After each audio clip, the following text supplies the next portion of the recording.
Amen, amen. Good music tonight, amen. Boy, I like that. No? At salamat sa Panginoon. Kasama natin yung ating mga missions ngayon. At sila ay, ako'y naniniwala. Alam nyo, naghahanda po ako lagi ng message na every time nakasama natin sila, alam ko marami mga bata pa ng mga Kristiyano na kinakailangan makapakinig ng mensahe na naayon din sa kanila.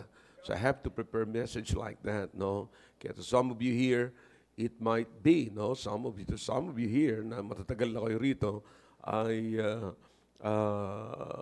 mga ilan sa mga sasabihin ko ay maaaring narinig na ninyo, but you need to hear this again. No? And ako'y naniniwala na kailangan nyo pa rin ito. Walang mensahe na hindi nyo kailangan. All right, shall we all stand, please, and let us turn our Bibles in the book of 1 Corinthians. Oh, nandiyan na. Kasama na natin ang Australia. Okay. Oh, yeah. Amen. Nandiyan na kasama na po natin ang Australia. Amen. Okay, magandang hapon dyan sa inyo, mga kapatid sa Australia.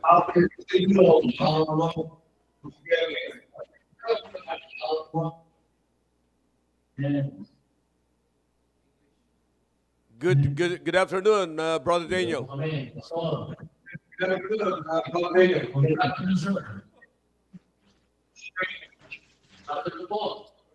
It's good to see you tonight, to all of you. Yeah, amen, amen. Yeah. Jerry, yung nasa inyo rason, ang captain mo.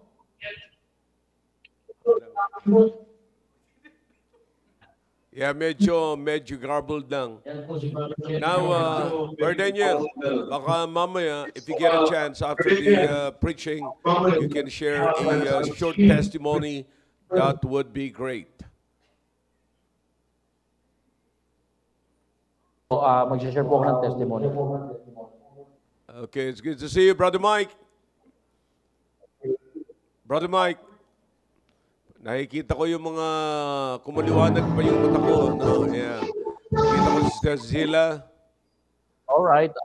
Nakikita ko si Brother Willie. Ating Mother Church sa nasa may kanan ko. Yeah.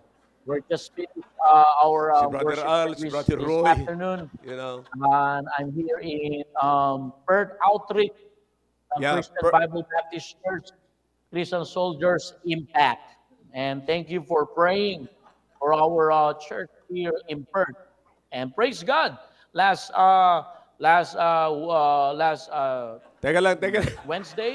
Wednesday po, Pastor Hill and me went to one of the mall here in Perth. Praise God, Pastor shared the gospel, and Brother Jerry got saved, and he is here right now. Bro, kamo dito ka, Brother Jerry. Amen. Oh, si Brother Jerry. Nandiyan si Brother Jerry. Amen. Opo.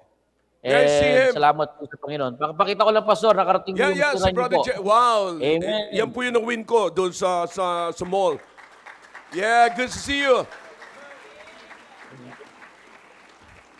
Amen.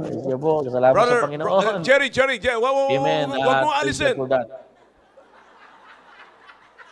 Huwag daw alisin. Ito ka muna, brother. Sorry po. Camera, please. Para malaman nila kung nasan sila ngayon. Yan po. Brother Jerry, everyone at Perth right now, you are live at Christian Bible Baptist Church, Main Church here in Fort Bonifacio. Look at this. Thousands of people are watching right now. Yan po. Ayun po sila. Oo. Yes, Pastor Hill, yung na-meet niyo po. Ako yung na-meet nyo. Ako yung nag-share sa iyo. Ako yung nakausap mo. Ako yung sinabihan mong gwapo. Ayun po. Thank you.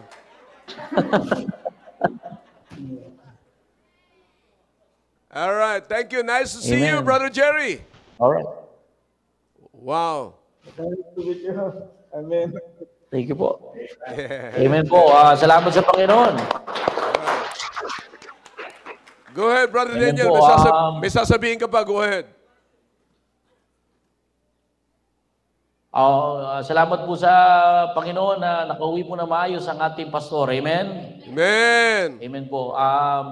Mag-share po ako ng small testimony. At I'm so glad that God bring a man of God to teach us how to love the souls. Amen? Imagine, Brother Jerry is the proof that our pastor loves the souls. Amen? Yeah. Dun sa ating soul winning seminar, yung soul winning seminar po natin, Pastor, kaya ako bumaba ng PERT kasi tiningnan ko po talaga kung paano sila magre-respond sa mensahe na narinig nila, kung paano sila magre-respond sa pananampalataya. Alam niyo po ba ang ginawa po nila kahapon? Pumunta sila sa mall kung saan tayo nag-soul winning, Pastor. Wow. At doon nila in-apply yung soul winning. Wow. Ayun po Amen. si Sister Ging. Pagka hindi tumanggap, ay pinipilit niya po, kilalanin mo si Kristo ha, bilang tagapagligtas mo, 100% pupunta ka sa langit. Brother Daniel, hindi ko tinuro yan ha, hindi ko tinuro yan. Para makita ka sa buong Pilipinas. Sige na.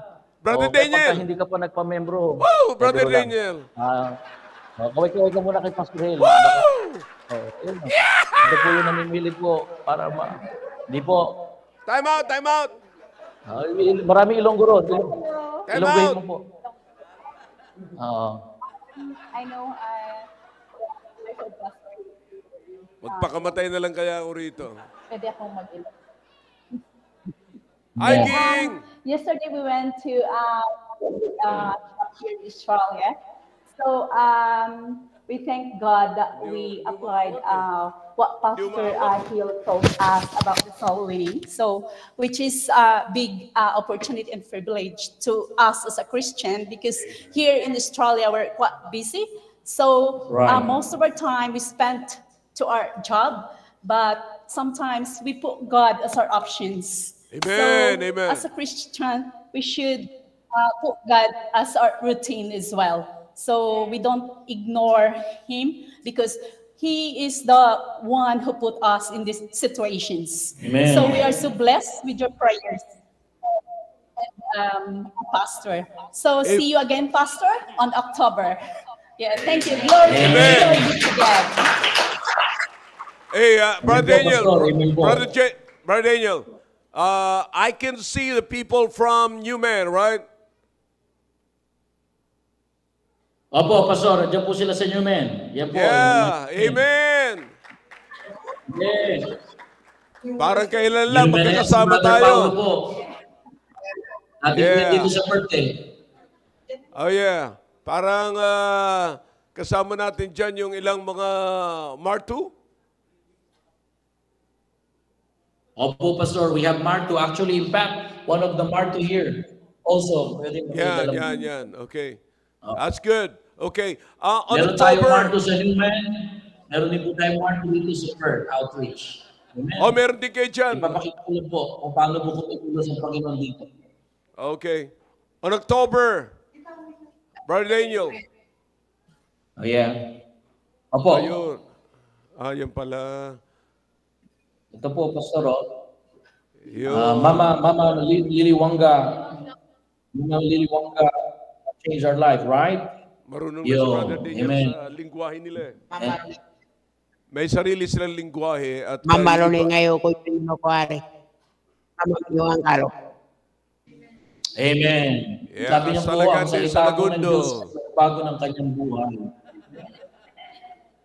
Amen. And in behalf of our church here, this Sister Christine Saylor, we love your people, your tribe, your family, your all the Martu, all the Aboriginal people. Yeah, we love you here. We love you here. Amen, amen. Erlinda? All right. Salamat po. Christine.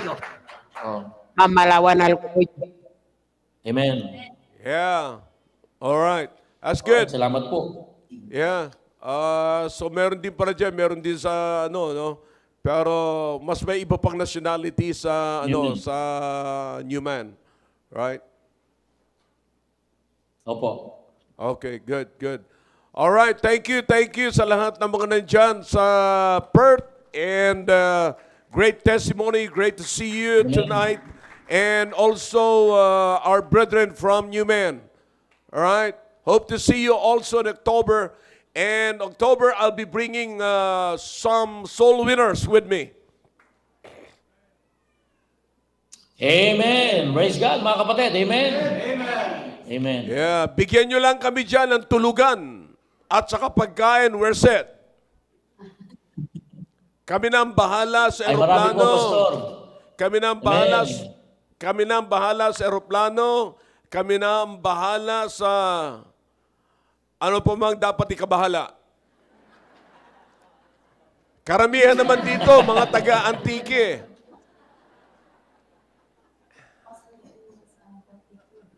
Nakakalipad sila ng... Alright, Pastor. Thank you so much po. Alright. Parang hindi ka na interesado sa sinasabi ko, Brother Daniel. Ay, sorry po. Sorry po. Tuloy po, Pastor. Tuloy. No, I'm just joking. We're happy. Masaya tayong lahat. You know, kayo mo na dyan sa Newman, I can see your smile, I can hear you, and I can smell you too. And kayo mo na dyan sa Perth. Okay, alam ko kung anong mangyayari after the service. Stomach progress. Stomach progress na naman yan. Okay? All right, so thank you so much. Thank you for joining us this afternoon. Let's enjoy the service.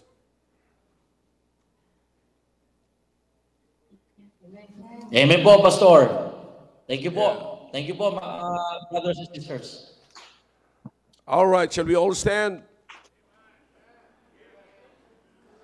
Amen, amen. Let's take a look at the book of, or in the book of 1 Corinthians chapter 12. Yeah, maganda po, kasama po natin sila ngayon. At di ko lang natanong kung tapos na sila ng service. Tapos na ba sila? Sila ang Australia. Tapos na? All right, okay. That's good. That's good.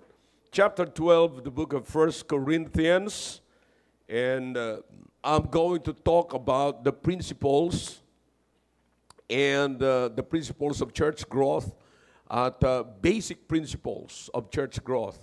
No, kasi mahalaga na malaman po natin ito at tayo mga nandito na matagal na, we should be reminded of these principles, the basic principles of church growth.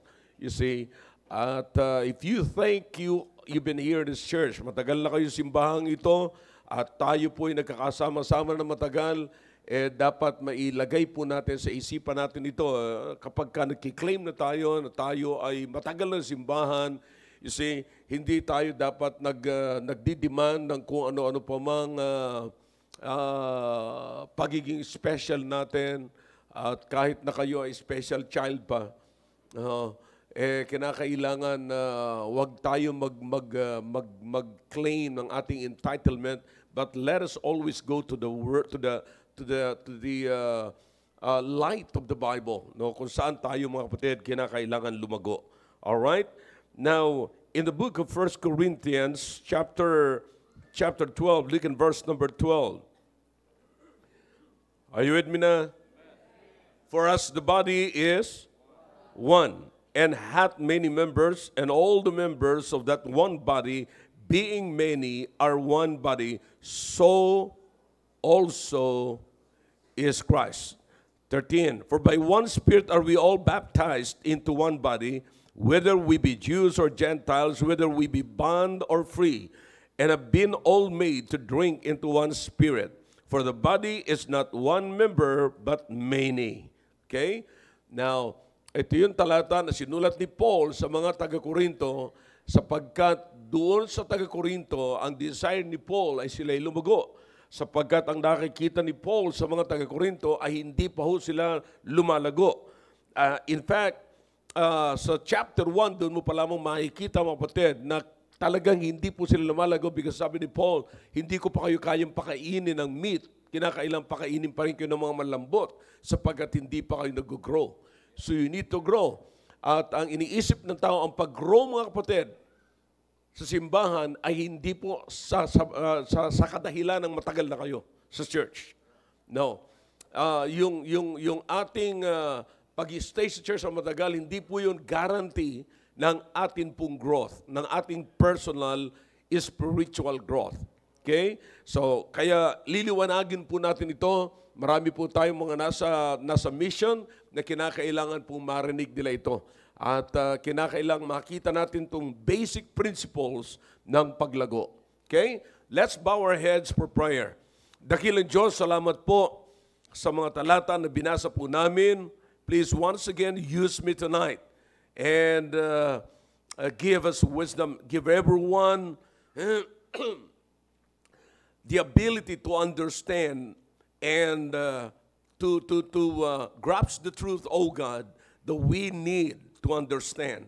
And please, make me a blessing to your people tonight. Kasama po namin ngayon ang mga taga-missions and nawa po ay maging maliwanag ang mensaheng ito sa bawat isa.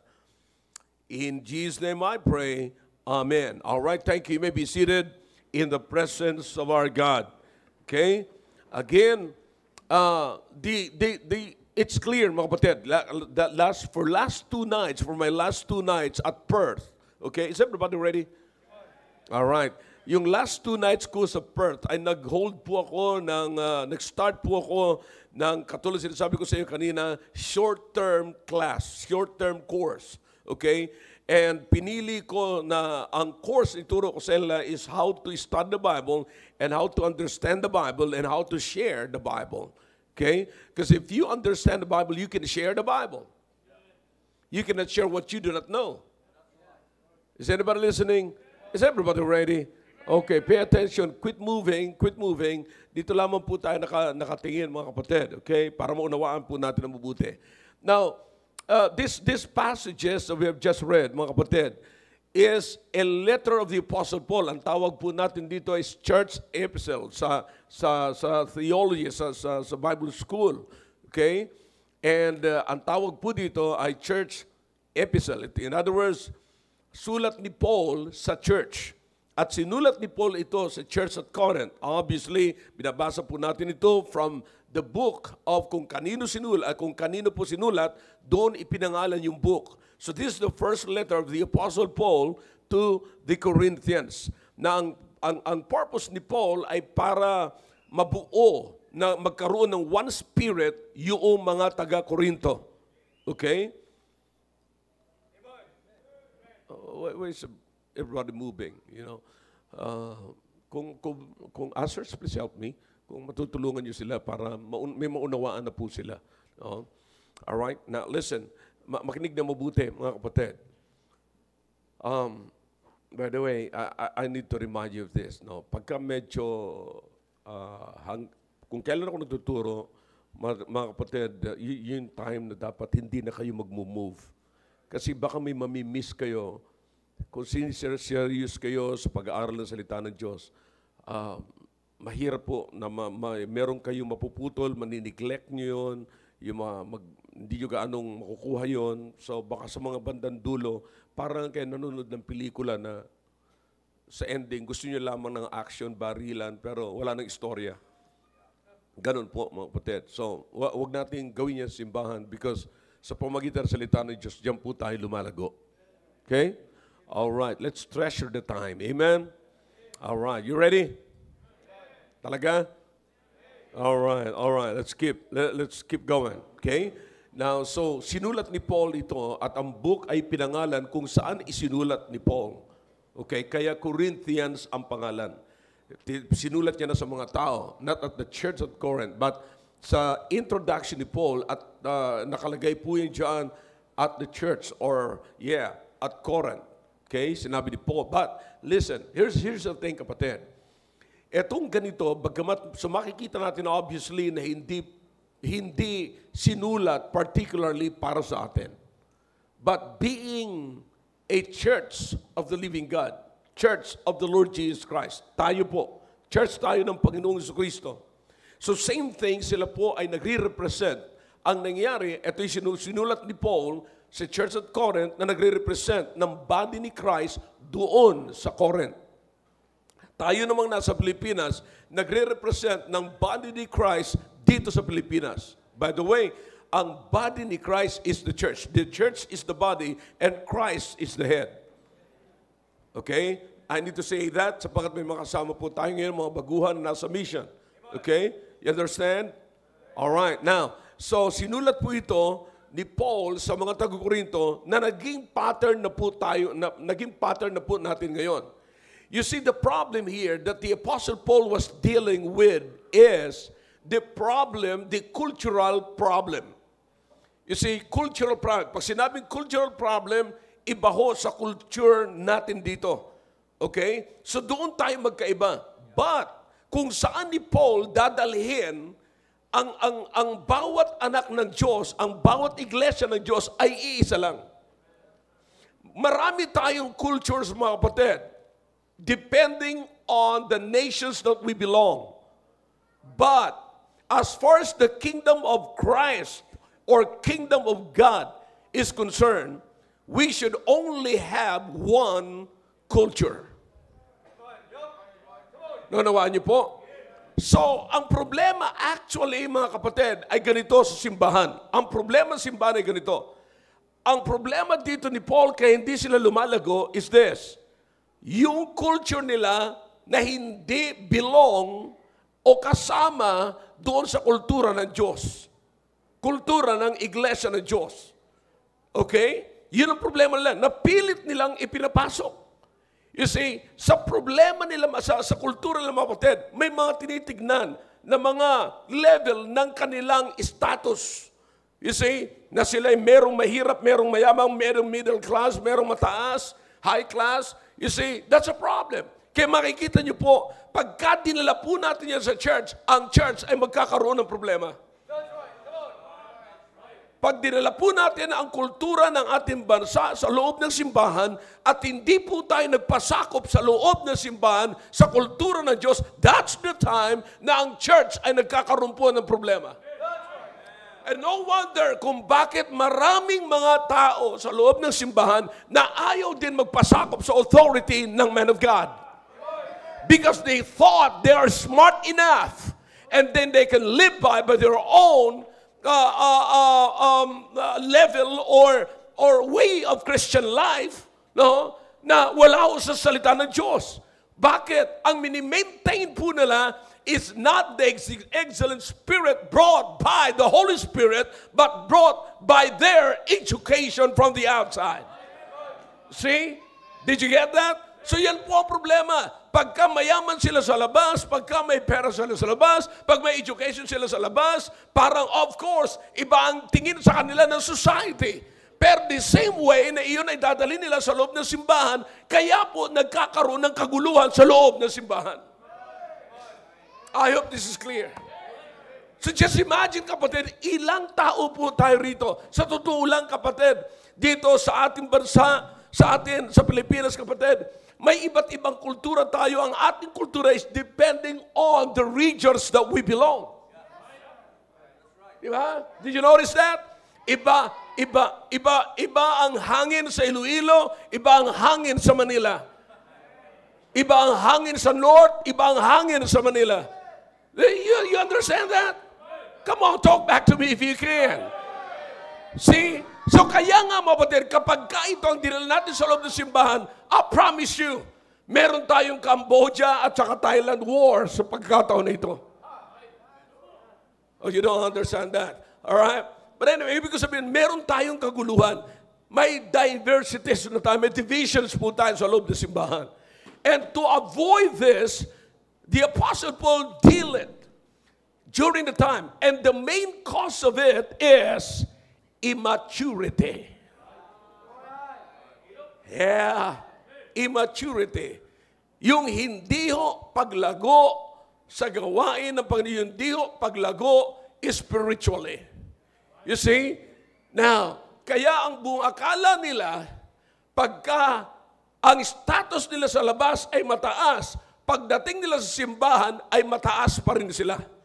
You see? Kaya doon nahihirapan po sila sa paglago. Okay? Now, ang idadaling ko po sa inyo is basic principle, mga kapatid. Napaka-basic. As in, pagkatapos mong maligtas, what is next? You see? Now, simple as that. Pagkatapos mong maligtas, you will follow the Lord in water baptism in obedience to His command. Okay? In obedience, para maipakita mo as public confession, public testimony that you died and was buried and rose again with the Lord Jesus Christ. That is in Romans chapter 6 and verse number 4. Okay? Now, so, makikita niyo kapatid, itong mga bagay na ito, hindi na po dapat mangyari ito sa loob ng simbahan. Subalit, pinapahintulutan natin mangyari sapagkat ang buong akala natin, ito na yung tinatawag na Christianity. No, this is not Christianity. Christianity that the apostle was talking about is right here. Christianity that is moved by the Holy Spirit.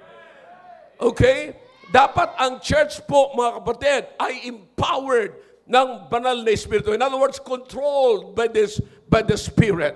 Okay? At ang nag-ooperate po dito, walang iba, kundi ang banal na Espiritu. Now, saan po tayo magsisimula, mga kapatid? Of course, when we got saved, sumunod tayo sa Panginoon. That's the first step of obedience. Tayo sumunod at sabi ng Biblia, nung tayo po yung nabautismuhan, tayo po ay idinagdag ng Panginoon sa kanyang iglesia. Now, ano po yung mga basic principle? Tandaan po natin na sa loob ng iglesia, umaasa ang Panginoong Kristo na tayo po ay lalago. Church is the custodian of God's Word.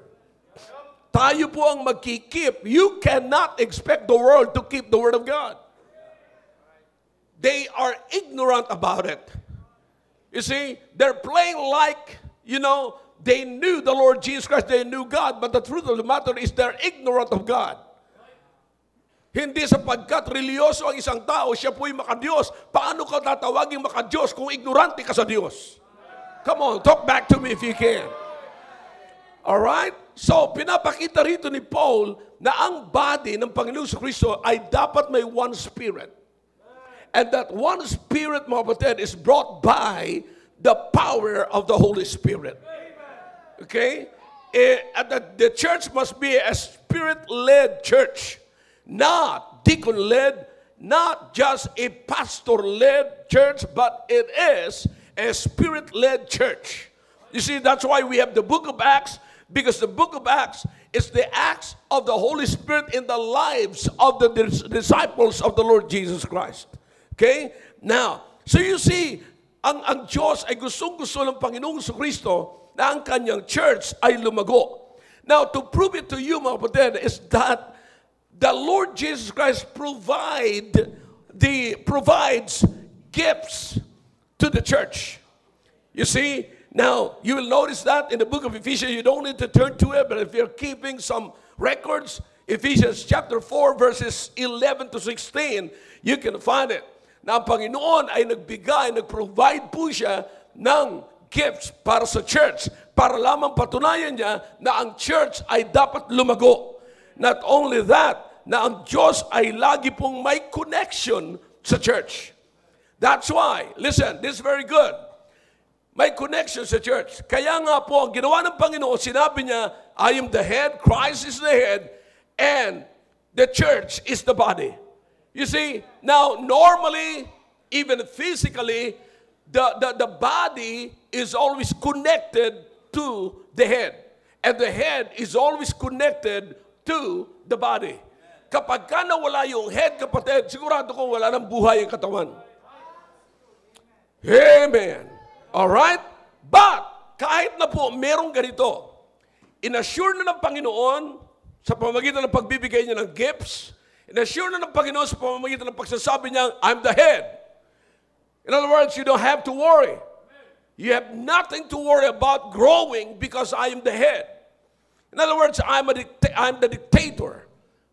Okay? Ako ang wisdom. Ako ang magsasabi. Ako ang magmamaniobra. Ako ang mag-ooperate ng church. Okay? Right? So it's not the body following it's not the head following what the body says. No, it's the it's the body following or obeying the command of the head. Tama? Come on. I hope nakikinig po kayo, mga kapatid. But, sa kabila ng lahat ng ito, mga kapatid, na sigurado na, ang paglago, sapagkat nandiyan na po yung gifts, siguradong lalago may gifts And aside from that, mga kapatid, akalain mo ang Panginoong Kristo pa ang head. At hindi may hiwala yung head sa katawan. But, growth is not automatic. Yung paglago ay hindi po, mga kapatid, automatic. Mapapansin natin, obviously, may mga Kristiyanong matagal na hindi pa rin lumalago. In fact, kung sino pa yung matagal, siya pa yung naging stagnant. Yung iba naman, mga kapatid, sa halip na siya ay pataas, bumubulusok pababa. And before you know it, you can see them no more. Mawawala na. You see? And, trying to make a reason, make a statement. Ang nakakalungkot, yung mga statement pa nilang ginagawa ay statement man ng mundo. Sabi ko nga sa inyo, huwag na kayong maggumawa ng excuses sapagkat ang mundo ay gawa ng excuses. At ang Kristiyano, mga kapatid, na puro excuses, you have no hope to grow. You're losing your chance, resilience, para kayo ay lumago, mga kapatid. Kayo ang nawawalan ng ganun. Okay? Alright. Para ma-avoid natin to, let's take a look doon sa mga basic principles on how to grow. Napakahalaga po nito. Now, only two things ang gusto kong dalhin sa inyo, mga kapatid. Now, una sa lahat, as a part of the body, like the Apostle Paul, if you will continue to read this passage right here, simula sa binasa po natin kanina, you will notice that each part of the body has a part. In other words, kinakailangan kayong mag-function. And as the part of the body functions, mga kapatid, na-i-enhance lumalago ang body ng Panginoong Jesucristo. You see, kung nagfa-function.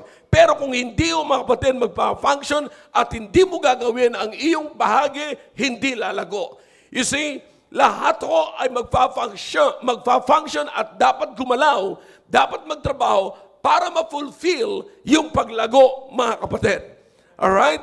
Para ma-fulfill yung paglago. Kung hindi tayo gagawa, kapatid, listen, kung hindi po tayo magtatrabaho, kung hindi po tayo gagalaw bilang miyembro ng katawan, walang ma-fulfill patungkol sa paglago ng gawain ng Panginoon. I'm talking about the church. You see, now listen, each part, kapatid, bawat isa, tandaan po natin, bawat miyembro ng katawan ay meron tinatawag yun na personal growth. Okay? Pero habang naka-attach yung kanyang bahagi na yan na katawan, sa kanyang katawan, sa main body, kapatid, the body has a chance to grow also. Did you get the point? I hope you're following me. Okay? Now, so, by doing this, kinakailangan tanggapin po ng bawat isa. If you're a part of the body, you've got to be convinced that you are important. It doesn't matter who you are. What is your status symbols, kapatid? What is your status in this society? Doesn't matter. What is important here is that you are connected to the body. And you are a part of the body. And because you are a part of the body, you must function to fulfill the promise of God. Okay? That the church will grow. Alright? I hope na nasundan niyo po ako niya, mga kapatid. Amen. At ang bawat isa, tandaan niyo po, ang bawat isa ay kumukuha po tayo ng kalakasan hindi sa sarili po natin, kundi doon sa head po natin. Alright? Ang kalakasan po natin, wala po tayong tinatanggap na sarili, wala po tayong sariling kalakasan pagdating sa gawain ng Panginoon, pagdating sa pagiging bahagi ng katawan, maliban na lamang sa supply ng head. You see? Now, what is that, mga kapatid? That is, again, the power of the Holy Spirit. That is because the Holy Spirit dwells in us. Amen? All right.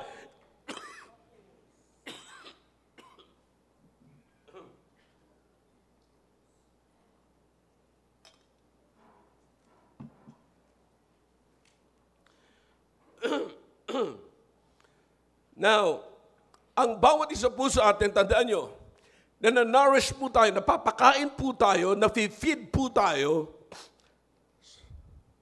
na mula po sa mind ng Diyos, mula po sa head. Ang ating kalakasan ay nanggagaling po sa head po ng church. Hindi po nanggagaling sa katawan. Now, I'm a pastor, ginagamit lamang po ako ng Panginoon para dalhin po sa inyo ang nararapat na pagkain nyo na kung tawagin po natin ang salita ng Diyos. Like what Peter said, as a newborn babes, what? Desire the what? Sincere milk, that she may grow thereby. You see? So maliwanag po yan, mga kapatid. Okay? So we are being nourished from above. And from within, at ang bunga po niya, kapatid, ang resulta po niyan is that we are bound to grow. Okay? Hindi po pwedeng, hindi po tayo lalago. But here's the thing. What? Kung hindi po tayo, mga kapatid, gagawa ng ating bahagi, kung hindi po natin gagawin ang ating bahagi, kung hindi po natin gagawain ng ating bahagi, magiging non-functional member po tayo ng katawan. Alright? And just imagine na lamang sa katawan natin, basically, okay, na kapag ang isang katawan natin, I'm telling you right now, buong ako ng balikatan, sumabit ako sa tali, you know, yung umaakyat and then bababa dun sa tali, mukhang naapektuhan ho yung left side ng aking kamay, ng aking braso. Okay, so nagkaroon ako ng problema rito. Nung magkasama kami ni Brother Daniel, pumunta kami sa Cairo. And nung pinatingin ako sa Cairo, sabi nung doctor ng Cairo, sabi niya, naka-forward yung left mo. Naka-ganon. Mas forward siya kaysa right. And so, finix niya, marami siyang ginawa rito, mga kapatid. And then, pagkatapos yan, may pain pa rin.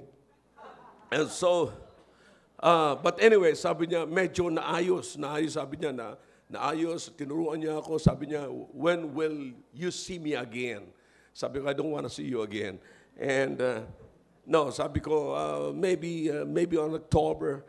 And so, sabi ko, and then, but you know what? Here's the thing, na sinasabi kong kapatid. Hindi na siya nakakatrabaho ng dati niyang tinatrabaho. Okay? In fact, pag umabot ako sa likod na gano'n, pag pinersa ko ng gano'n, bagamat naaabot ko, mga kapatid, may pain dito. Kaya lang, ina-attitude ko, sinasabi ko, hindi po pwede. Hindi pwede. Pag inutusan kita ng ganyan, kahit ayaw mo, punta ka. Yeah. So, sinusubukan ko mag-dumbbell. In fact, kanina sinubukan ko, pinilit ko na yung magagawa ng kanan, dapat magawa ng kaliwa. Kasi hindi ko papahintulutan, mga kapatid, na ma-paralyze yung kaliwa at yung kanan na lamang gumagalaw. Because I don't want to say na one day, yung braso ko, maliit yung kaliwa, maayos yung kanan. So you understand that? So was in the body of Christ. Hindi natin dapat makita na imbalance, kapatid, na wala sa balanse yung ating katawan, yung church. Pangit hong tignan, mga kapatid, may maliit, merong malaki, na kinakailangan parehas dapat ang laki niyan. I hope you're getting the point.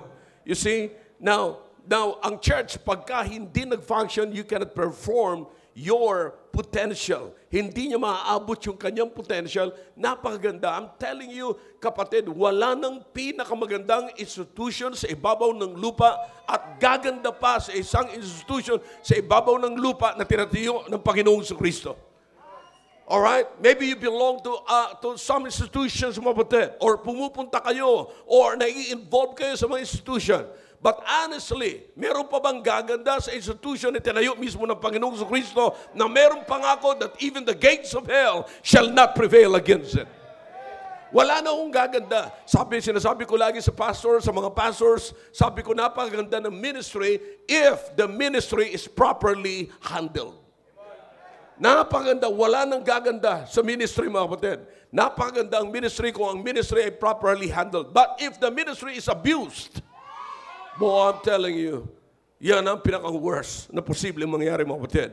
So, the church cannot perform to its full potential pagka hindi po tayo nag-function, mga kapatid. Okay? Now, and then not only that, maraming mga pinagkakaabalahan tayo sa ibabaw ng lupang ito that is affecting our part as the body of Christ. Okay? Marami tayong pinagkakaabalahan that has nothing to do. Kaninang umaga, if you can remember, if you can recall it, kaninang umaga, wala tayong dapat gagawin na wala dapat eternal value. At kung gusto natin mag-involve sa isang bagay, siguraduhin natin na lahat ng pinag-involve natin ay merong eternal value. You see, marami tayong burden, kapatid. Marami tayong pinagkakaabalahan. Pero karamihan sa pinagkakaabalahan po natin, wala nang kinalaman sa eternal value. Wala nang value, wala nang eternal value. You see, but we are spending too much of our time doon sa bagay na yun. Did you get that? Did you get the point over there? You see, and because of that, we can no longer do our part in the body of Christ. You see? Now, mas nakakalungkot dito. Here's a great truth, mga kapatid. I hope you're ready for this. Mas mabilis tayo mag-give up ng ministry kaysa mga gawain natin sa labas na walang kinalaman sa Diyos. Napapalampas niyo yung bagay na yan. Ulitin ko, mga kapatid. Mas madali nating i-give up ang ministry ng Panginoon na kung saan merong eternal value kaysa temporal na gawain dito sa lupang ito na walang eternal value. You see, in doing so, mga kapatid, makikita po natin that you are putting the church in danger. Okay? Kaya makikita nyo, yung paglago, yung growth ng church ay hindi po pataas, kundi pabulusok. Yan ang nakakalungkot po ngayon. See? So paano po, mga kapatid, dapat natin gawin kapag makikita natin ang church ay pabulusok, mga kapatid? Kapag nakita po natin ang mga bahagi ng church, mga member ng simbahan, mga kapatid, member ng church, ay hindi na ginagawa ang kanyang bahagi.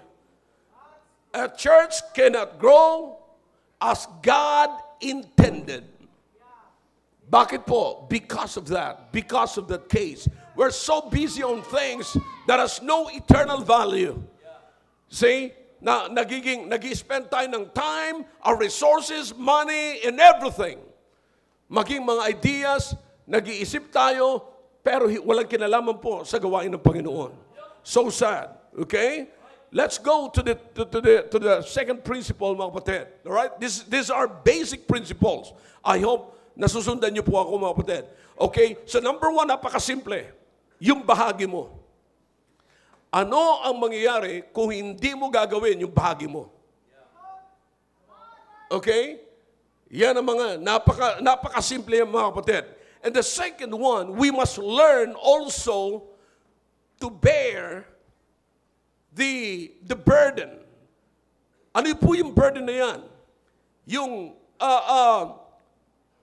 burden na i-lift up natin at tulungan natin yung mga weak, yung mga mahihina.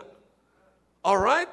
Now, kapag naunawaan po natin na kailangan tayo ng mga mahihina at tutulungan natin sila, ang church may pag-asang lumago.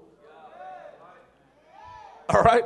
Now listen, mga kapatid, hindi lahat, nakikita niyo po sa ating simbahan, every Sunday or every service, meron tayong first-time visitors. In other words, mga kapatid, may mga kasamahan po tayo rito na yung iba talagang totally ay wala pa silang kaalam-alam patungkol sa church. Wala pa silang kaalam-alam kung anong gagawin nila rito. Wala silang kaalam-alam kung saan nila hahanapin yung Genesis. Wala silang kaalam-alam kung ano yung mga gawain natin dito. Wala, as in wala, mga kapatid. Alright? Now, we, as strong members or old-time members, mga kapatid, should understand the weakness of others. We should understand their weakness. Maunawaan po natin ang mabuti ang kanilang kahinaan, mga kapatid. Habang nandito tayo, ilang mga babes in Christ ang mga nandito ngayon. You see, they don't even know how to find the Bible. Kaya nga, para mapabilis lamang po, anong ginagawa po natin? Nilalagay po natin sa screen. Tinutulungan po natin sila. Nilalagay natin sa screen yung passages kung nahihirapan po sila. But, hindi po yung excuse na pag umuwi kayo ng bahay, hindi nyo nahahanapin. Okay? Para lamang mauna at makita mo, yan pala. At least hindi ka na magtatanong sa katabi mo. Sabi mo, ano nga yung sinabi ni Pastor? Anong book yun? Ano ka ba? Bingi ka ba? Kanina pa yan eh. You see, understand? Minsan, nakakaligtaan po natin yon na kinakailang maging marespeto po tayo sa mga bagong Kristiyano na dapat po natin samahan ng kanilang kahinaan. You understand? Alright, remember this, that in our church, mga kapatid, hindi ho tayo mawala. Keep this in your mind. You've got to be careful with your testimony because every time you come to church, there will always be a babe in Christ.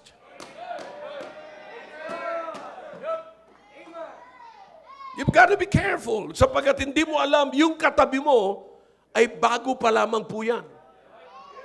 Bata pang Kristiyano yan. Mag-ingat ka sa iyong kilos, mag-ingat ka sa iyong pananalita, mag-ingat ka sa ibubulong mo sa Kanya. You see, you understand, may mga tao, may mga Kristiyano may hilig bumulong pag narinig sa pastor. Hindi mo nalaman, nabulungan mo pala. Alam mo, mali yung sinasabi ni pastor. Ang nabulungan mo pala, second timer pa lang.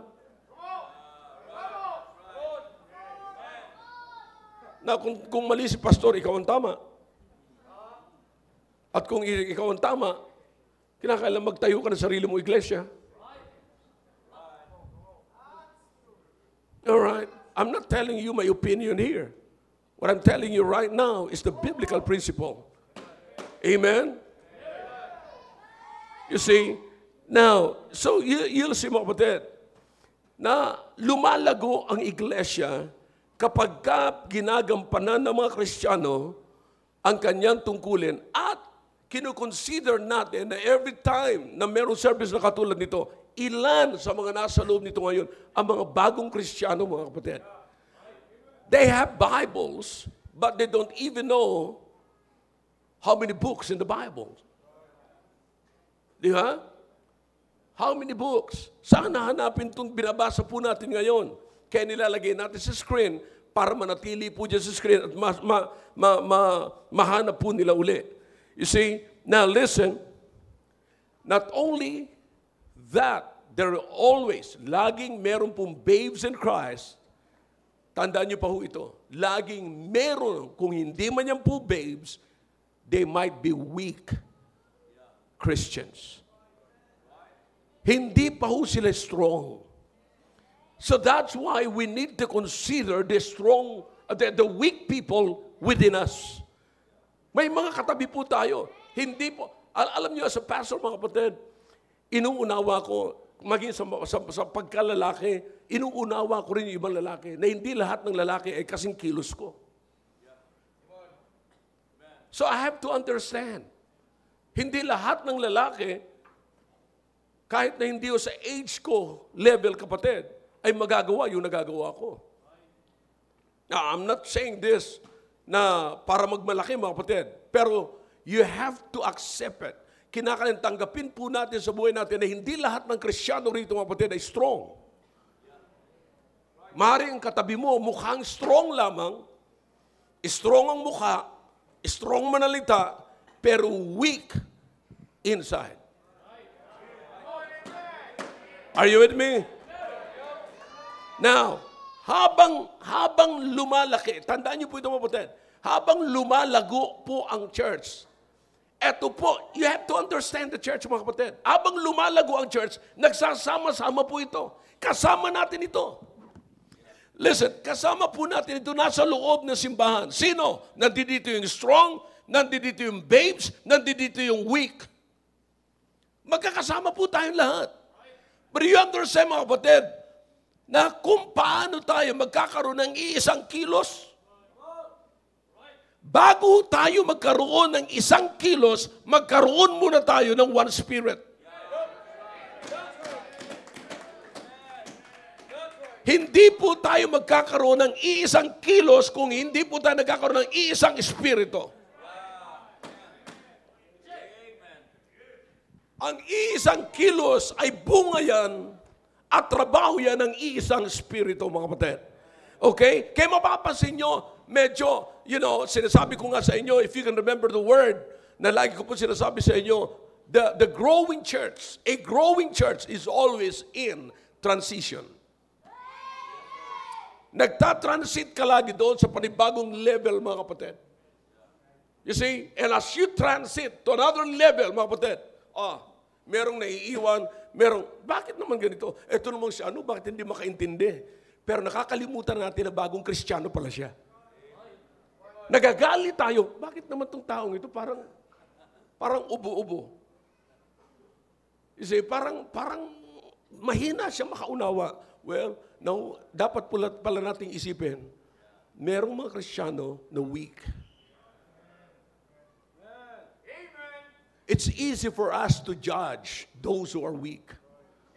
But it's not our part. You see? Now, itong mga bagay nito, dapat po natin isipin, hindi ho natin bahagi, hindi ho natin trabaho yung i-judge yung weak, i-judge yung babes. Na dapat makarating na sila kaagad sa level natin. Alam niyo ba, mga kapatid, na nakakatakot po yun? Nakakatakot po yung bibiglayin na parang isang prutas, mga kapatid, na pinipilit mong mahinog. Gagamitan mo ng kalburo, pipisil-pisilin mo para lumambot. Pag kinain mo naman, hindi mo rin magugustuhan. Now, you understand, may mga Kristiyano rito na gusto nating suutan kaagad ng damit. Dapat nakaganito ka na, dapat naganito ka na, dapat ganito ng buhok mo, kamukha mo na si Pastor Hill. Pero natutulog ka pa rin sa upuan. Pag uwi mo, pag naibaba mo na yung Biblia mo, tuloy ka na naman sa inuman. Bakit? Pinipilit nating pisilin para mahinog, para lumambot. Pinipilit nating ipahinugin ng maaga, mga kapatid. But you understand that those who are weak, they're really weak. We have all we know. All we need to do is to understand that they are weak and that they are babes in Christ. Pero nakakalimutan na natin yung bahagi na yun, mga kapatid. Kaya, minsan,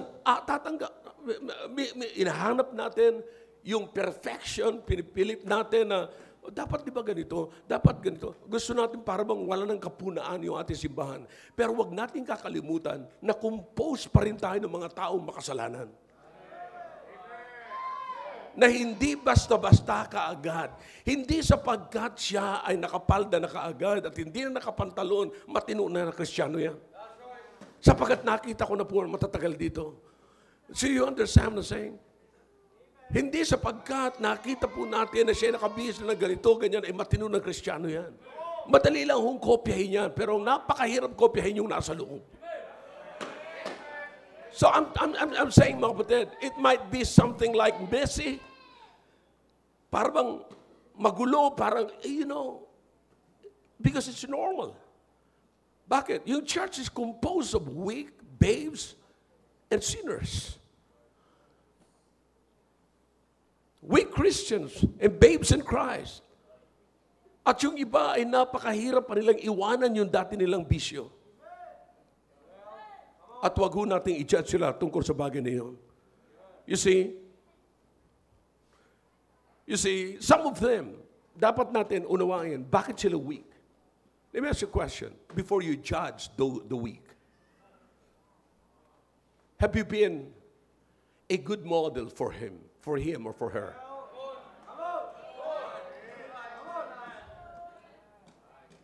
Minsan, kakantsawan natin, pupunain natin, i-judge natin yung mga weak, yung mga babes in Christ. Pero kailan tayo naging magandang halimbawa sa kanila?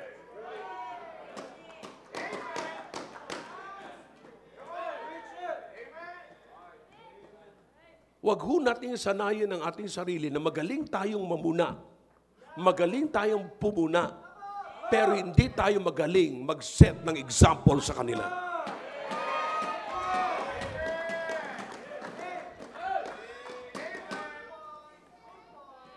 You understand? Kaya nga po nagkakaroon ako ng mga series of messages dito, mga kapatid, for everyone, especially the family, to understand the role of the father, mother, and children in the family. Because we grew up sa labas, kapatid, without the mind of God about families. We have we have the minds of the world about the family, but we don't have the mind of God about the family. By the way, who created the family? God. Kung ang Diyos ang nag-create ng family, bakit kukunin natin ang idea ng pagpapalago at pagtayo ng pamilya sa labas? Pero bago tayo pumasok dito, yan ang dala-dala natin pagdating dito. Kaya nga minsan pagka pinuna yung anak natin, pagka pinuna na natamaan yung asawa natin, sasanggiin tayo. Ay, grabe naman pala dyan simbahan na yan. Parang wala nang kapangyarihan ng babae. No, kapatid, inuulit ko po, submission is not inferiority, but ability. Di ba? Yan ang kailangan lamang po natin, mga kapatid. Pagdating dito sa church, iba ang nasa ang mindset natin because bombarded na tayo ng world. Yung minds natin ay pinuno na ng mundo kung paano natin i-grow, i-build yung ating family. But listen, you have no idea about that. Not until you came to this church. Do you understand? You have no biblical idea about how to grow a family. Kung paano mo palalakihin yung mga bata. You see, kung paano mo patitigilin at mag-pay attention yung mga bata. Okay? All right? Okay. Now, see, I need you to pay attention. Okay? Kasi we're talking about, lalo-lalo pinag-uusapan po natin dito, mga kapatid, yung pag-grow. You see, kapatid, ayokong marami tayong tao, pero wala tayong laman sa loob. We have the crowd, but we don't have the Christians. Kinakailangan ang nasa loob ng simbahan, mga kapatid, ay merong desire na matuto sa salita ng Diyos. I believe it takes time. No, alam nyo, napakahirap, mga kapatid, ituwid yung matagal ng binaluktot ng mundo. Yeah? Yung mundo ay binaligtad, binaluktot yung prinsipyo, binabago ng mundo yung ginawa ng Diyos na prinsipyo patungkol sa pamilya, napakahirap ituwid yun. See, it is something, mga kapatid, na kayong mga tatay na nandito ngayon, mga fathers na nandito ngayon, di ba napakaganda na nandito kayo, nakakakita kayo ng kakampi ninyo na tama, napapatunayan ninyo na tama ang inyong paninindigan sa bahay ninyo. You see, it will take time for many Christians to learn principles of godly living. It will take time. I understand that. You see, kapag ka ang mga Kristiyano, mga kapatid, ay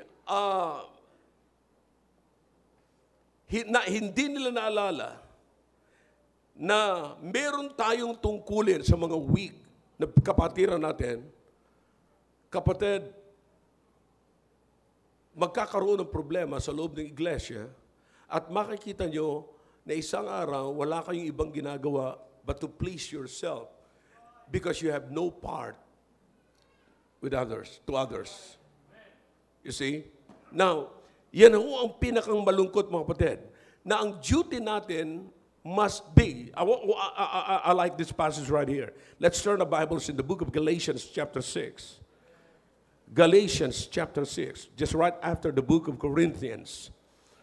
All right? I like this. Galatians chapter 6. Gusto ko lamang pong buksan po natin ito. Look at verse number 1. Okay? Okay, are you with me now? All right, here's what the Bible says here. Para makita po natin, we have to remember, mga kapatid, as strong members, as strong members of the body. You see, we should remember our duty toward the weak people in our church. Okay? Notice what the Bible says here. Brethren, if a what? Man be overtaken where? In a fault. Ye, which are what? Okay? Judge such as one in the spirit of meekness. Is that what the Bible says? No, that's not what the Bible says. Ano sabi ng Bible? Restore. Restore. Okay? In other words, put them in the store. Pack them again. You see? Make them intact.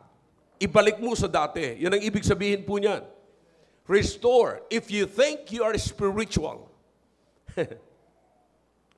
based on the testimony, based on the letter of the Apostle Paul to the Galatians, only, listen, heads up, the spiritual people can restore weak people. And the reason why you cannot restore such as one who are overtaken by a fault or in a fault, as what the Bible says, it is because you are not spiritual. It is the job of the spiritual. Spiritual lamang po ang makakagawa po niyan, mga kapatid. Wala nang iba. You see? So makikita natin, mga kapatid, na kinakailangan talaga tayong lumago. Kinakailangan alalahanin natin itong tungkulin natin ito. Bilang kung kiniklaim natin na tayo matagal na sa church, na tayo po ay meron ng may ideas na tayo, may wisdom na tayo na galing sa Panginoon, puspos na tayo ng wisdom ng Panginoon, consider restoring such as one who were overtaken in a fault. Okay? Yan ang dapat nasa mind natin. Not to judge, not to condemn, but to restore. Am I clear to you? You have to bear one another. Look at what the Bible says here. All right, let's keep going. Ye which are spiritual, restore us one in one spirit, in the spirit of meekness, not in the spirit of pride. Alam niyo yung spirit ng meekness, mga kapatid, meron siyang damdamin at naiisip niya yung kalagayan noong taong nagkamali. You see, yung taong nagkasala, kapatid, hindi mo na kinakailangan ikundina ang taong nagkasala because ang kanyang kasalanan mismo ang nagpaparusa na sa kanya. Alright? Here's what the Bible says. Considering thyself, lest thou also be tempted. Maaaring ngayon, sa panahon na ito, nasa iyo ang kapangyarihan na mag-restore. Pero wag mong isipin sa lahat ng oras ay ikaw magre-restore. Baka isang araw, ikaw naman ang i-restore. Hindi sa lahat ng oras, ikaw ang magaling. Baka isang araw, ikaw naman ang nangangailangan ng magaling. At mas magaling. Alright? Number 2, verse 2, here's what the Bible says. Bear ye what? One another's burdens, and so fulfill the law of Christ. See that? Bear ye one another's burden. If you think you're strong, let me ask you a question. Are you strong enough to bear others' burden? Would you be willing to bear others' burden? See, sometimes we're proud of our strength, mga kapatid. We're proud of our condition. Pero ang totoo naman po niyan, mga kapatid, ay hindi naman tayo makatulong sa iba. Nakakalungkot naman yun. Sa halip, mga kapatid, ang nakakalungkot, kung sino pa yung nag-i-involve, kung sino pa yung nag-aabala, kung sino pa yung ginagamit ng Panginoon, makikita niyo, mga kapatid, yung pa yung pinupuna ng pinupuna. The church will never grow. Kundi pabagsak ang church. You understand that? So, we are there not to please ourselves. We are there to restore those overtaken in faults. I hope you understand that. Then there's another passage, the book of 1 Thessalonians, mga kapatid, chapter 5, verse number 14. 1 Thessalonians chapter 5, verse number 14, we are to be patient with the weak. Be patient. Tiyagaan po natin yung mga mahina. Alam nyo, nagpapasalamat ako sa Panginoon na sa bawat may makikita tayo rito, somebody here can testify na kung paano kayo pinagtiyagaan ang simbahan na ito. Na paano kayo, bago man kayo nagkaroon ng ministry rito, may nagtiyaga sa inyo. Salamat sa Panginoon. You see, kinakailangang bigyan natin ng pagkakataon, ng chance, yung mga weak na mag-grow. Give them time. You see, growth comes out of weakness. Tandaan po natin yan. Walang lumago na galing na sa paglago, kundi ang paglago ay nanggagaling sa kahinaan na patuloy na lumalago. I hope nakuha niyo po ang mga bagay na yan. See? Now, it's so important, mga kapatid. Kaya nga makikita niyo po, mga kapatid, na maraming mga simbahan nag-fail, mga kapatid, sa pag-grow. Dahilan sa mga strong, because many strong Christians, they're expecting too much from the weak people. Now, why expect too much from the weak people? Why expect too much from babes in Christ? You see, listen, kaya minsan nakakapuna tayo ng mga Kristiyano, mga kapatid, na parang, at tagal na yan dito, tinan mo, late lagi. Oh, ang tagal na yan dito, wala nang ibang ginawa sa loob ng simbahan kundi matulog. Oh, iba dito, may mga special ministry, ang ministry nila ay mag-criticize. See? Ang ministry nila mag-discourage ng mga ginagamit ng Panginoon. So you understand. Now listen, you got to give others, the weak people, a chance to grow. At wag mong kakalimutan na yung paglago ay galing po yan sa kahinaan. Keep that in your mind. You see, kaya itong mga batang ito, di ba sinasabi ko sa inyo mga kapatid, sinasabi ko sa mga magulang na nakausap ko, bantayan mo at unawain mo. Yung anak mo, ngayon, makikita mo, nakakatuwa. Ngayon, nakita niyo yung mga bata na yan, nahawak ngayon ni Brother Noel. You see, isang araw lalaki yan na katulad mo. Katulad mo. At pag lumaki yan na katulad mo, pipintig na yan. Boom. Pag pumintig na yan, magsisimula ng problema mo na parang hindi ka nakaranas sa maging bata dito sa simbahang ito. Oh yeah. I'm telling you. Parang masabi natin, pambira, sabi nga, nag-uusap kami ni Pastor Dexter, sabi niyo, pambira, sir, parang hindi nang galing sa Sunday school. Parang walang natutunan. You see that? Now, we have to consider, mga kapatid, na kinakailangan i-deal natin yung bata accordingly. Accordingly. Kinakailangan maging patient tayo sa paglago nila. Dapat tignan natin mga kapatid yung level ng pag-grow nila from mula sa childhood to adulthood. Dadaan pa sila sa adolescence, mga kapatid. Kinakailangan makita po natin, i-consider natin anong stage na sila ngayon. Bakit nila nagagawa ito? Alam niyo ba yung mga bata na lumalago pag pumasok na yung pagiging teenagers nila? Pumasok na sila sa teens? Oh, kapatid, may feeling na yan na gusto nilang maging independent. Na akala mo kaya nilang bumili ng 1 kilong bigas. Na akala mo marunong silang magluto ng pritong itlog. See? You understand that? Nagkaroon lamang ng konting sahod, mga kapatid, ang nasa isip na Starbucks. Magkanong sweldo niya, mga kapatid? Konti lang. Pero ang nasa isip niya yan, mga 20 na Starbucks coffee. See that? You understand what I'm saying? Tapos gusto nang bumili ng sapatos na may mga tatak. Napansin niyo po ba yun, mga kapatid? Ano man ang tatak niyan, lahat po yan made in China.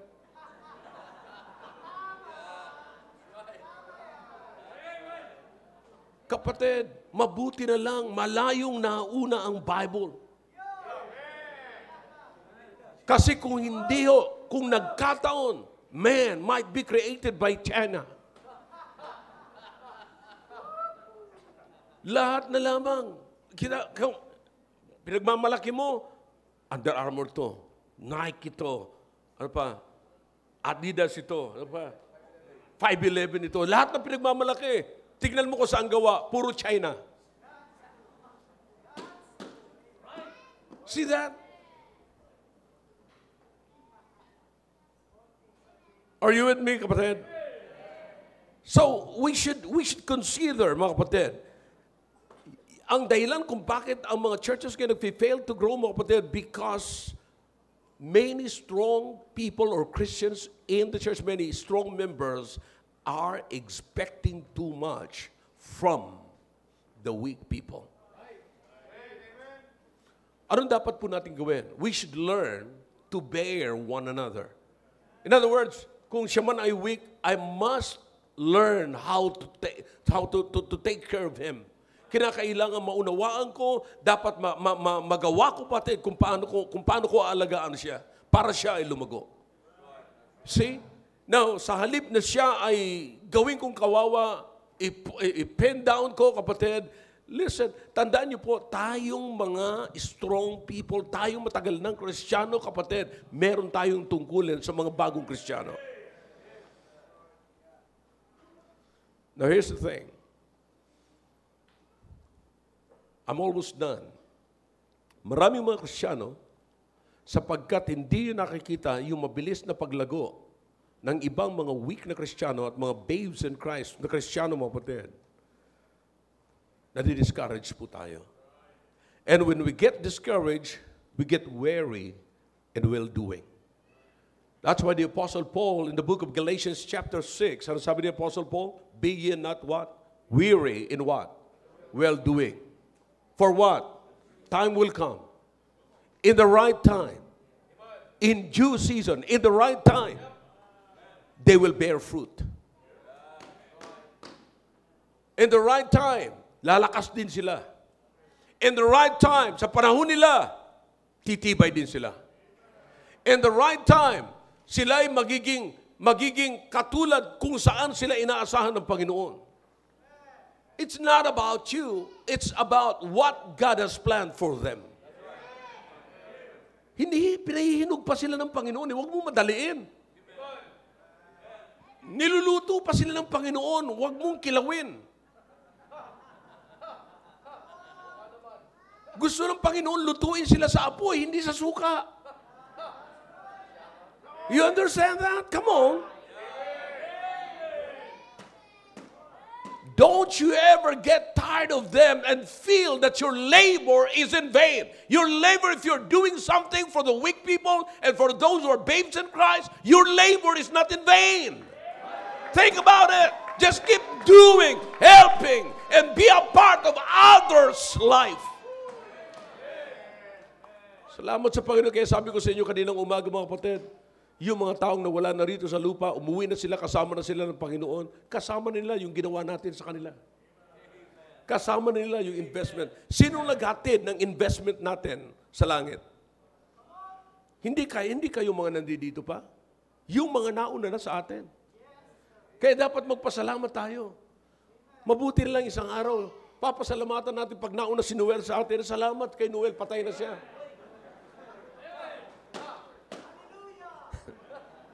Wag naman ganun. Bakit? Kasi dala niya na yung investment ko eh. No, hindi naman ganun, mga kapatid. Kundi, sinasabi ko po sa inyo, in the right time, God knows. We never know. So you understand what I'm saying? Now, your labor will never be in vain. Don't you ever get tired of doing something. Be not weary of well-doing. Don't you ever feel that your labor is in vain. Now, pag nawala na po yung ating lakas, because of discouragement, nawala na yung lakas mo, nawala na yung sigla mo para tulungan yung mga mahihirap. Listen, always consider this. Go back to the source of your power. Go back.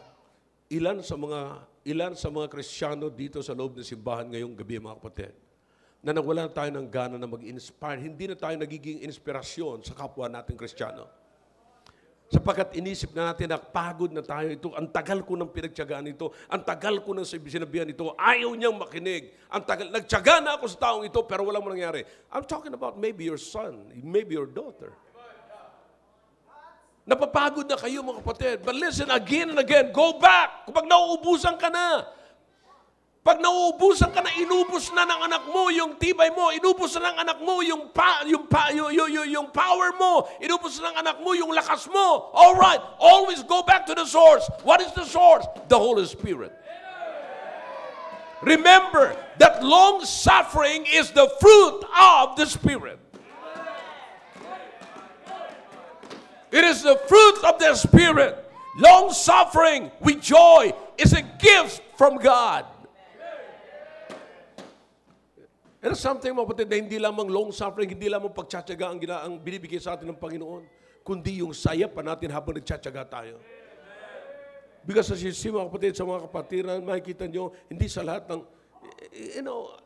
alam nyo, katulad sinabi ko sa inyo kanina, mga kapatid, ito sinasabi ko rin sa mga manggagawa po natin. Pero sinasabi ko na po ito sa lahat.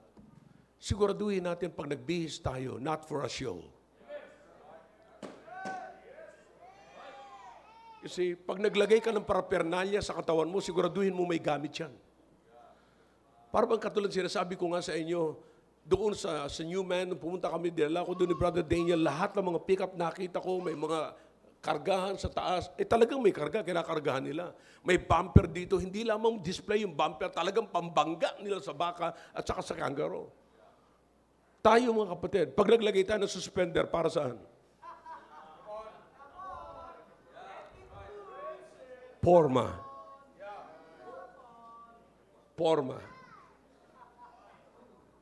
Yeah.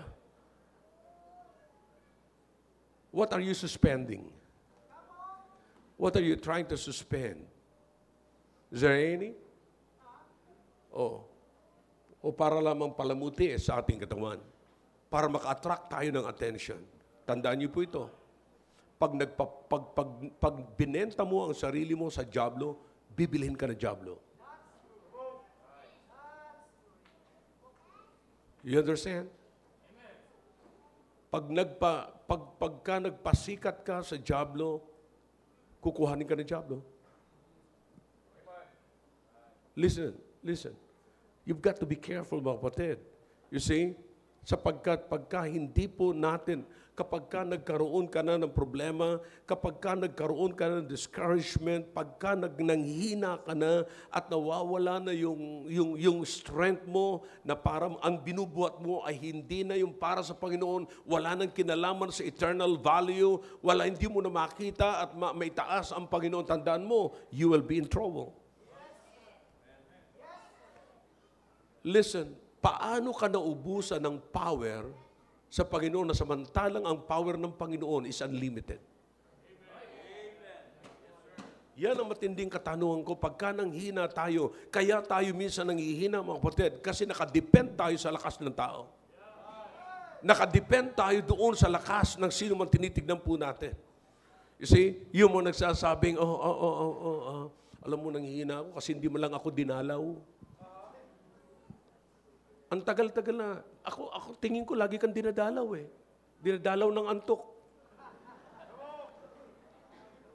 Pero ang ibig ko sabihin, kapatid, maraming beses tayo, kapatid, bakit kung walang dumalaw sa atin, mawalan tayo ng power? Where is the power of God? The power of God is unlimited.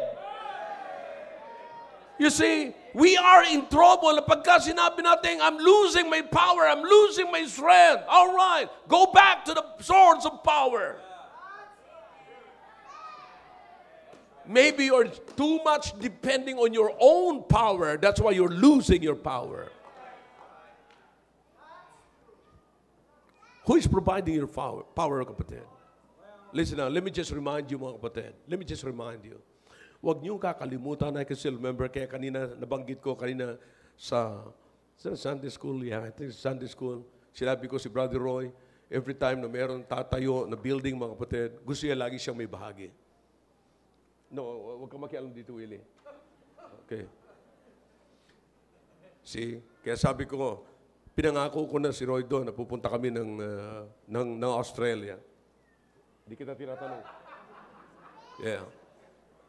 Yeah. And so, bakit? Kasi kilala ko si Brother Roy eh. Every time na may itatayo rito, mga kapatid, gusto niya meron siyang bahagi. So you understand that? Okay, bakit? Hindi namin nakakalimutan yung mga ginagawa namin dati.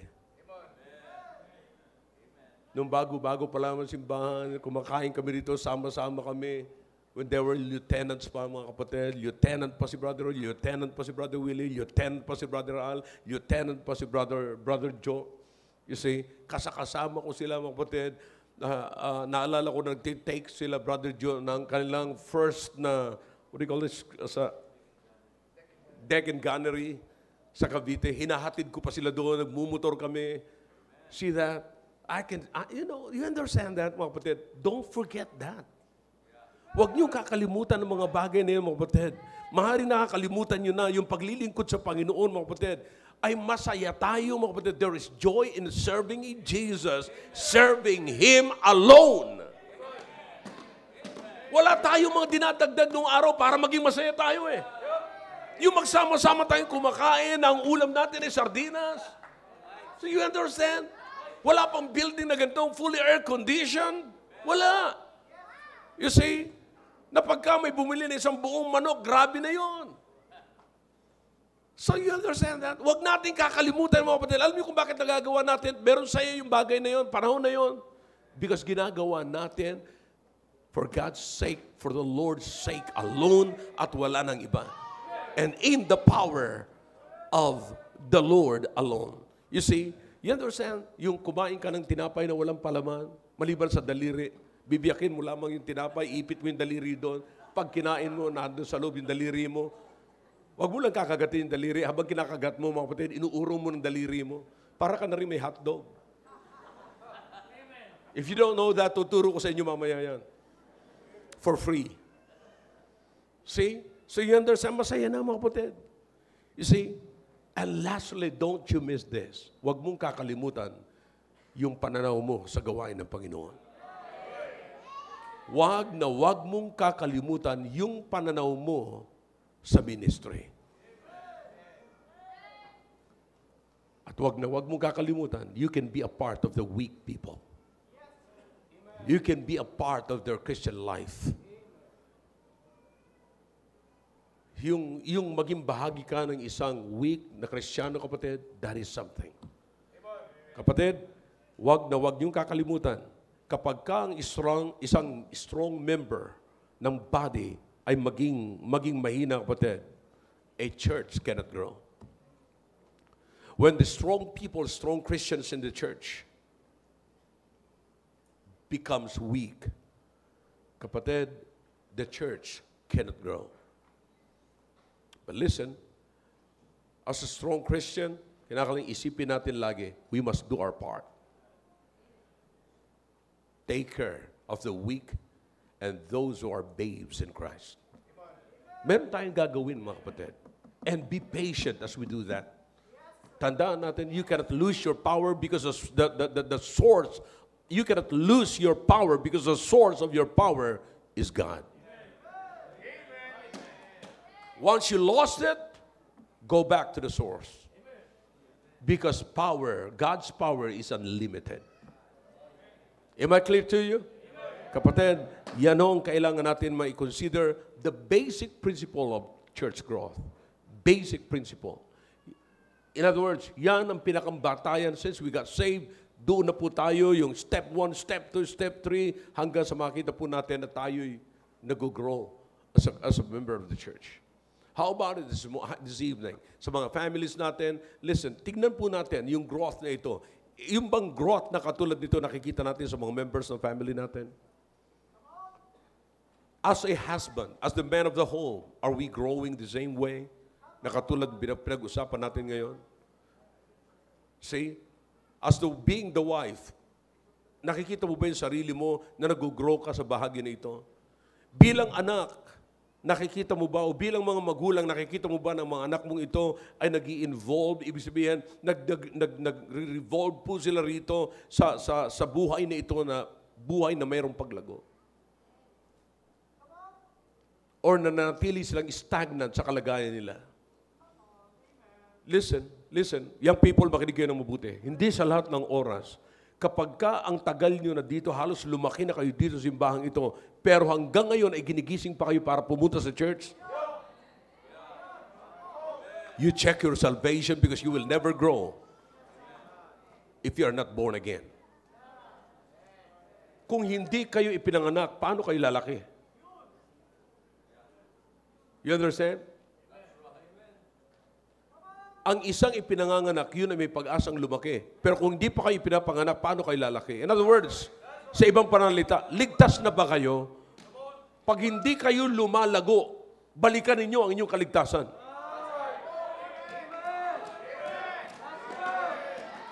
If you are not growing, you need to be born again.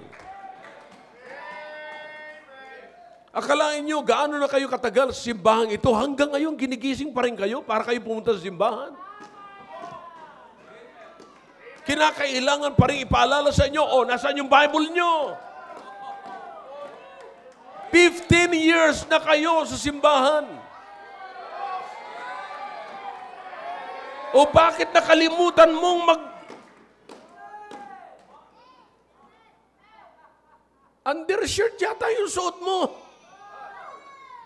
Ni hindi pa marunong, nagpapahaba ng buhok pero hindi naman marunong magsuklay.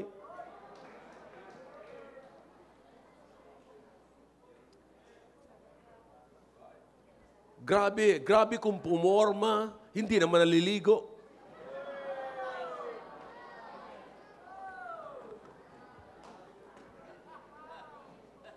Oh man, I'm telling you, you need to grow.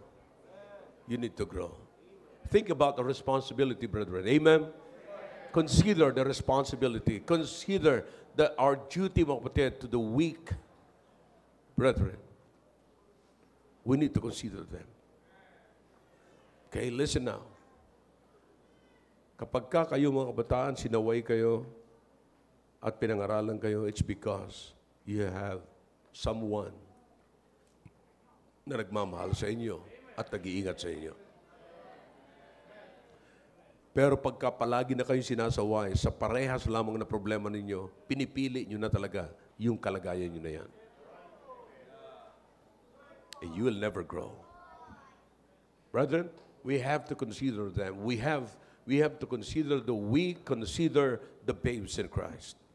Inuulit ko, hindi tayo rito mauubusan ng babes in Christ. Praise the Lord. Hindi rin tayo mauubusan dito ng mga weak Christians. Praise the Lord. But the best of all, tayo mga nauna, we must grow. There's a chance for us to grow. Clear? Shall we all stand, please? Father, thank you for your words. Bless the message in the hearts of your people, please. Salamat na binigyan niyo po kami ng chance na makapakinig po ng ganito. Pagpalain niyo po ang bawat pamilya ngayon, pagpalain niyo po ang bawat isa na lalapit po sa inyo at makikipag-deal po sa inyo, Panginoon, makikipag-usap po sa inyo. Kausapin niyo po ang bawat isa, please. Your heads are bowed, your hearts are closed. God is speaking to your hearts through that message tonight. That let's come to the throne of God. Let's make business with God.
Dakilang Diyos, marami pong salamat sa ginawa niyo po sa aming kalagitnaan. Salamat po sa mga anak po ninyo na tiklop tuhod na lumapit po sa inyo pang trono, Panginoon. Dalangin ko po, O Diyos, na inyo pong palakasin ang inyong mga anak that we might have the power to build our Christian life in the formula that you have given us. May mga pagkakataon, Panginoon, alam po namin na we can never multiply if we lose the power. Once the power is lost, oh God, we have no chance to multiply. Thus, we cannot grow, and we will stop to grow. Thank you, O God, sa pagkakataon nito, napakakapanig po kami na inyong salita. Pagpalain niyo po ang bawat isa na makita po namin mga sarili na kay may lumalago sa pananampalataya na kung saan niyo po kami nilagay. Pagpalain niyo po ang lahat ng ito sa pangalan po ni Jesus. Amen. All right. Thank you. Back to your seats, please. And I hope you got something from this message tonight. Amen. Did you get something? Did you learn something? Amen. Amen. All right. The answers will come quickly, and we will have our offering. And after this, then we will be dismissed, or we'll proceed to our fellowship tonight. Okay? Amen. Once again, I'd like to encourage you to give your tithes and offering, and also your commitments. If you still have some commitments that you need to pay, then let's pay our commitment. Let's give our tithes and offering, and let's always be a part of our ministry.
Magpasalamat po tayo.